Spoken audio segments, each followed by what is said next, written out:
અમદાવાદના નરોડા વિસ્તારમાં હોળી પછી ધૂળેટીની તહેવાર કુદરતી રંગોથી કેમિકલ કે અન્ય કલર સિવાય ભાઈચારાની ભાવના સાથે ઉજવાયો।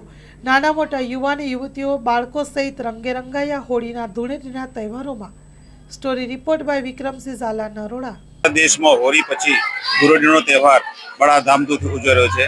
आज होली पछी रंगोनो तहेवार एटले होली उजवाई रह्यो छे। पौराणिक कथा मुजब एनुं शुं महत्व छे अने होली केम उजवाय छे, आपणी साथे एक शिक्षक श्री दिग्विजयसिंह जोડાઈ રહ્યા છે, तो एमनो अभिप्राय जाणीए।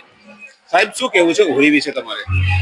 आम तो होली विषे तो पौराणिक कथा આપણે બધા જાણીએ છીએ કે પ્રહલાદને જ્યારે એના પિતાના પ્રહલાદની ભક્તિના હિરણ્યકશ્યપુને જ્યારે એમને યોગ્ય લાગ્યું નહીં એટલે એમને દહન હોલિકાના ખોરામાં કે જેને વરદાન હતું કે અગ્નિથી બળી શકે નહીં એના ખોરામાં બેસાડી અને અગ્નિમાં બેસાડી દીધું।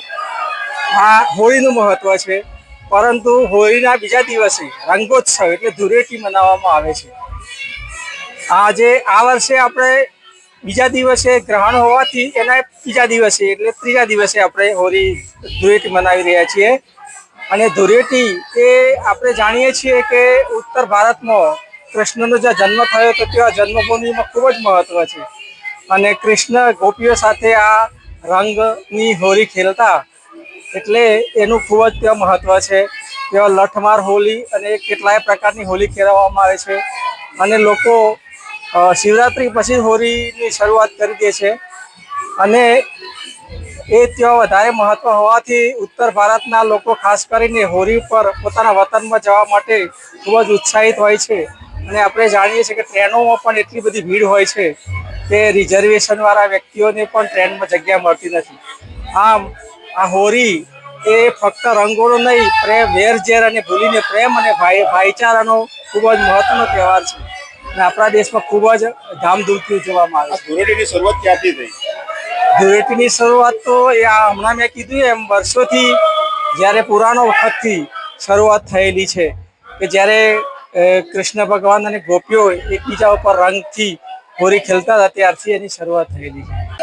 શ્રી કૃષ્ણે જેમ વૃંદાવનમાં ગોપીઓ સાથે હું બી ગોપી છું, મારી જોડે આ બધી ગોપીઓ રમે છે એમ કે આ બધી ગોપીઓ સાથે અમે જે મન મૂકીને મોજથી રમીએ છીએ। શ્રી કૃષ્ણએ જે લીલા રમી હતી જે વૃંદાવનમાં એવી અમે અહીં અમારા પરમ પિનાકમાં રાસલીલા જેવી જ હોળી ધૂળેટી રમીએ છીએ। આપણા નરોડા વિસ્તારમાં પાયલનગર ઉપર પરમ પિનાક એપાર્ટમેન્ટ આવેલા છે, જેના ચેરમેન ચંદ્રેશભાઈ પટેલ અમે દર વર્ષે હોળીનો પર્વ ખૂબ સારી રીતે ઉજવીએ છીએ અને દરેક સભ્યોને 70 સભ્યોને ખૂબ મજા આવે છે। તમામે તમામ સભ્યો પોતાનો પરિવાર સમજીને અહીંયા હોળીનો આનંદ ઉત્સવ કરે છે। દરેક ભાઈઓ બહેનો પોતાના ભાઈ બહેન તરીકે હોળીનો ઉત્સવ કરે છે। કોઈના મનમાં મતભેદ, કોઈ જાતનો ભેદ નથી અને ભાવ ભક્તિથી અમે હોળીનો ઉત્સવ કરીએ છીએ। કેમિકલનો ઉપયોગ અમે બિલકુલ કર્યો નથી। અમે સ્પેશિયલ કલર લાવ્યા છીએ, અબીલ ગુલાલ ને એવું કલરથી ઉપયોગ કર્યો છે અમે અને નેચરલ કલર અને પાણી। દરેક સભ્યો ભાઈઓ બહેનો ખૂબ મજા કરે છે અને આનંદ કરે છે। ધૂળેટીનું બહુ અનેરું મહત્વ છે। તો આગળ શું કહેવાય? ધૂળેટીનું મહત્વ બહુ અનેરું છે। આશીષભાઈ બોલો છે